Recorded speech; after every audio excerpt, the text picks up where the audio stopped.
అవకాశం ఉంటుంది, డబ్బు ఇస్తే ఏదైనా లొంగిపోయే అవకాశం ఉంటుంది అని అంటూ ఉంటారు కదా. మిమ్మల్ని ఓడగొట్టడానికి డబ్బు చాలా ప్రధాన భూమిక పోషిస్తున్నప్పుడు మీరు గెలుస్తారనే ధీమా ఉందా?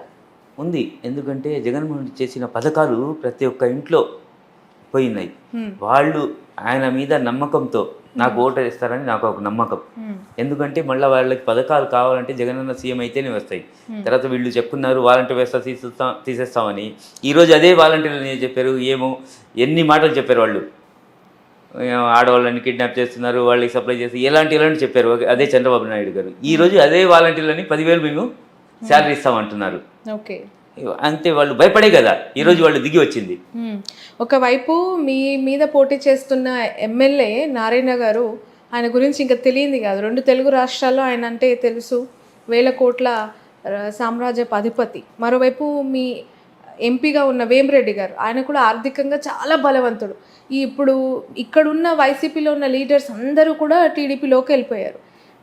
ఇప్పుడు మీకు ఇక్కడ ప్రత్యర్థులను ఎన్నుకోవటమా, ఎంటైర్ టీడీపీ పార్టీని ఎదుర్కోవడమా అనే ఒక భయం రెట్టింపై ఉండొచ్చు కదా మీలో? నాయకులు పోయారు, కార్యకర్తలు ఎవరు పోలేదా? ఎందుకంటే వార్డులో చూస్తున్నాం నాయకులు పోయారు. అక్కడ మేము వేరే వాళ్ళతో నేను వార్డులో క్యాంపెయిన్ చేస్తున్నాను కదా. నా కార్యకర్తలు పోయి ఉంటే నేను ఆ వార్డులో పోలేను కదా. ఓకే, భయం ఉంటుంది కదా ఆ వార్డులో పోవాలంటే.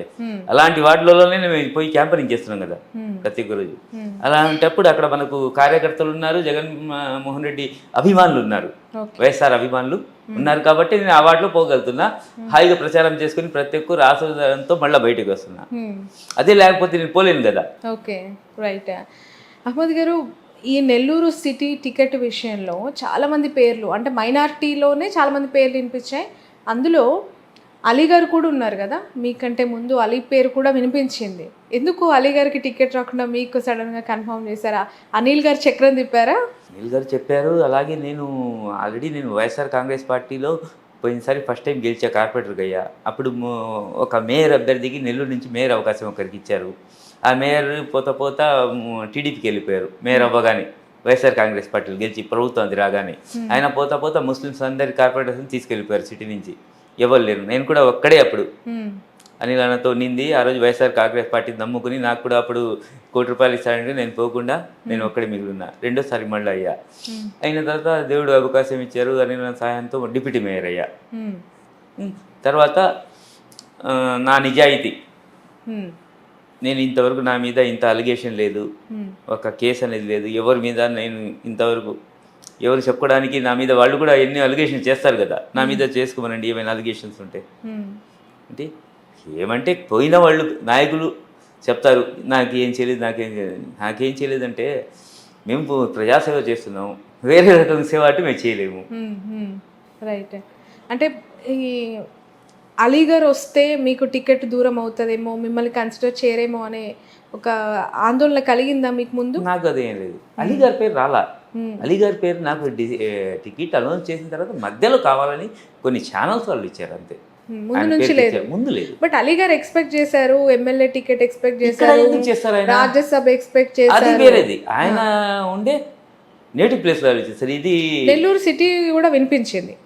అది మధ్యలో వచ్చింది. జగన్ గారు ఇక్కడ నుంచి ఆయన దింపాలనుకుంటున్నారు అనే వార్త కూడా మధ్యలో వచ్చింది. నాకు అలౌన్స్ చేశారు. అప్పుడు నాకు అలౌన్స్ చేసిన 10-15 రోజుల తర్వాత ఆయన పేరు వచ్చింది. మధ్యలో జరుగుతున్నాయి కదా, అప్పుడు ఆయన పేరు వచ్చింది. అప్పటికి నేను క్యాంపెయిన్ కూడా స్టార్ట్ చేస్తున్నా. ఆయన పేరు చెప్పుకొచ్చాడు. మనకి ఏం భయం అనేది చేయలేదు. దేవుడు ఎవరికి ఇచ్చినా పార్టీలు ఉన్నప్పుడు లాయల్టీగా పార్టీకి వర్క్ చేయాలా. ఎవరికి ఇచ్చినా నేను చేసేవాడిని. నాకు ఇది నేను సీట్ కావాలని ఎప్పుడు ఆశించలేదు. నేను ఎమ్మెల్యే కావాలని నాకు స్తోమత అంత లేదు. చెప్పారు ఈ విషయం జగన్ గారికి? టికెట్ ఇస్తున్నారు కానీ నా దగ్గర డబ్బులు లేవు ఏమన్నారు? ఏం లేదు, నేను చేసుకుంటా, మీరు పోయి చేసుకోండి అని చెప్పారు అంతే. నా దగ్గర ఏం లేదని నేను బాడుగా ఇంట్లో, సొంత ఇల్లు కూడా నాకు లేదు. నేను రెంట్ హౌస్ లోనే ఉంటున్నా ఇప్పటికి. నా జెండా వీధిలో అది అక్కడే 12,000 రెంట్, 11,000 ఆ ఇంట్లో నేను ఉంటున్నా. ఓకే. అంటే మీ నేటివ్ అంతా కూడా నెల్లూరే కదా? అక్కడే జెండా వీధే. అక్కడే. మరి ఓన్ హౌస్ ఎందుకు లేదు మీకు? ఓన్ హౌస్ అంటే మేము పెద్ద ఫ్యామిలీ. నేను కూడా నేను last 5 members brothers, last sister, దాని తర్వాత నేను. అందరూ రోజు సంపాదించుకొని తినేవాళ్ళే అందరూ. మా చిన్న హౌస్ ఒకటి, అది అందరిది. హ్మ్. నాదేని కాదు, నేను కొన్ని సంవత్సరాలు దాంట్లో ఉన్నా. హ్మ్. తర్వాత మా బ్రదర్లందరిది హ్మ్. నేను బయటికి రావడం జరిగింది. రావడం. ఓకే. ఓకే. ఇప్పుడు 12,000 రెంటెడ్ హౌస్‌లో 11,000. 11,000 రెంటెడ్ ఇంట్లో ఉంటున్నారు మీరు. ఓకే. అంటే మీరు కూడా ఒక ఎంప్లాయ్‌మెంటే. పని చేసుకోవాలి, ఇంటి అద్దె కట్టుకోవాలి, కుటుంబాన్ని పోషించుకోవాలి. నేను బంగారు పని చేసేవాడిని. హ్మ్. నేను పని చేసేప్పుడు బాగా ఏం పని చేసేవారు? Gold work, gold work. చెక్కుడు పని, డిజైన్ చెక్కుతా. ఓకే. ఇప్పుడు మీ హ్యాండ్ ఇది ఉంది కదా, హ్మ్. దాంట్లో డిజైన్ చెక్కుతా చేత్తో. హ్మ్. షైనింగ్ ఉంటుంది కదా, మెరుస్తుంటుంది, అది మేము చెక్కేది. ఓహో. ఏమైనా హ్యాంగింగ్స్ కానీ ఇది నగలు. కానీ మొత్తం చెక్కుతాం. ఓకే. ఓకే. అంటే నగల షోరూమ్‌లో పని చేసేవారు. ఆహా, మా ఓన్ షాప్, మేము చెక్కుతాం. వాళ్ళు నగలు తయారు చేసేవాళ్ళు మాకు తెచ్చి ఇస్తారు. ఓకే. ఏ మేము డిజైన్ చెప్తాం. కావాలో అది మీరు చెక్కుతారు. మేము చెప్తాం. డిజైన్ దాంట్లోనే ఉంటుంది, దాన్ని మేము చెక్కి దాన్ని ఇంకా డిజైన్ తెస్తాం. ఓహో. ఓకే. ఓకే. మీ ఫ్యామిలీ అంతా ఇదే పని లేదు, చేస్తారు. మీరు ఒక్కరే. నేను ఒక్కడే. ఓకే. మరి రాజకీయాల్లోకి రావాలని ఎందుకు అనిపించింది మీకు? నేను చిన్నప్పటి నుంచి డివైఎఫ్ఐలో పనిచేశా. హ్మ్. చిన్నప్పటి నుంచి నాకు డివైఎఫ్ఐ ఖలీల్ అని పిలుస్తారు. నేను 25 ఇయర్స్ టౌన్ కమిటీ సభ్యుడిని, 5 అలాగే పార్టీ సభ్యుడిని, సిపిఎం పార్టీ సభ్యుడిని. నేను ఓకే. చిన్నప్పటి నుంచి నేను కంటిన్యూ అదే. జగన్మోహన్ రెడ్డి పార్టీ పెట్టిన తర్వాత దాంట్లో పోయి అనిల్ అన్న సహకారంతో, ఆయన ఫస్ట్ టైం కాంగ్రెస్లో ఉన్నాడు, తర్వాత వైఎస్ఆర్ పార్టీ వెళ్ళిపోయారు. అప్పుడు మేము ఎందుకంటే వైఎస్ఆర్ అంటే మాకు అందరికీ ఇష్టం, మేము వేరే పార్టీ ఉన్నా. ఎందుకంటే మైనార్టీలకి 4% రిజర్వేషన్ ఇచ్చిన తర్వాత చాలామంది పిల్లకాయలు చదువుకున్నారు. దాంట్లో మా అన్న కొడుకులు ఉన్నారు.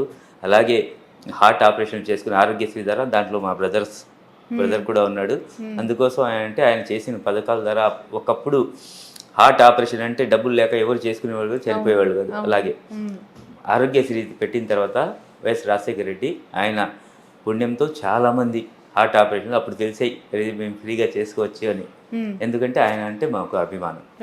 ఈ అభిమానంతో ఆయన తనయుడు పార్టీ పెట్టిన తర్వాత మన సీఎం గారు జగన్మోహన్ రెడ్డి గారు మేము ఇష్టంతో అనిల్తో అప్పుడు ప్రయాణం ఫస్ట్ ముస్లింలలో నేను చేరా. అప్పుడు ఓకే. కానీ మొదటి నుంచి మీరు అనిల్ గారితోనే ఉన్నారు, డిప్యూటీ మేయర్ అయ్యారు. ఆయనని తీసిన ఆ ప్లేస్లో మిమ్మల్ని పెట్టినప్పుడు బాధేసిందా? అంటే అనిల్ గారికి సపోర్ట్ చేశాను ఇంతకాలం, ఆయనని పక్కకు పంపించేసిన లేదు, అలాంటి ఏం లేదు. ఎందుకంటే నాకు తీసుకుపోయింది ఆయనే. ఓకే. నాకు సీఎం దగ్గర తీసుకుపోయింది ఆయన. తీసుకెళ్లారు, బట్ అది అనివార్యం, ఎందుకంటే హైకమాండ్ చెప్పింది అప్పుడు కాబట్టి. ఏమంటే అప్పటి వరకు మేము ఏం ఆలోచిస్తామంటే ఎవరు వస్తారు ఏమనేది ఒక భయం ఉన్నింది.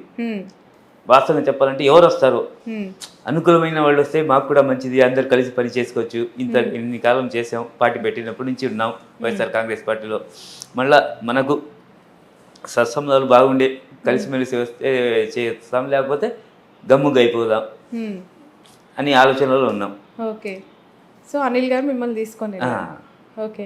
బట్ చాలా చాలా విమర్శలు అనిల్ గారి పైన ఇక్కడ వచ్చాయి కదా, రెడ్డిలను తొక్కేశాడని, బీసీలను ఆయన అండర్లో పెట్టుకున్నారు, ఇక్కడ కులాల వర్గాల మధ్య ఘర్షణ క్రియేట్ చేశారు అనిల్ గారు అని చెప్పి. ఆయన బయటికి వెళ్ళినప్పుడు, అంటే నరసరావుపేటకు వెళ్ళిపోయిన తర్వాత పరిస్థితులు ఇంటర్నల్ పార్టీలో చక్కబడ్డాయా, పూర్తిగా సద్దుమణిగాయా? ఇక్కడ అసలు ఇంటర్నల్ పార్టీ ఇదే ఏం లేదు. ఇక్కడ జరిగింది ఏమంటే పెద్ద మనుషులకి వాళ్ళు కొంతమంది ఇప్పుడు పార్టీ మారి వెళ్ళారే, వాళ్ళకి ఏమని వాళ్ళ దగ్గర ఈయన పోవడంలే. ఇప్పుడు ఆపరేషన్ లేకుండానే మోకాళ్లకు ప్లాస్మా ట్రీట్మెంట్, మీ ఆర్థోపెటిక్ సమస్యలన్నిటికీ రోబోటిక్ టెక్నాలజీ ద్వారా తక్కువ ఖర్చుతో శాశ్వత పరిష్కారం, ఫ్రీ కన్సల్టేషన్, ప్రతి ట్రీట్మెంట్ పై 20% డిస్కౌంట్. ఈ ఆఫర్ కొద్ది రోజులు మాత్రమే, త్వరపడండి. V9 hospitals 9281465842.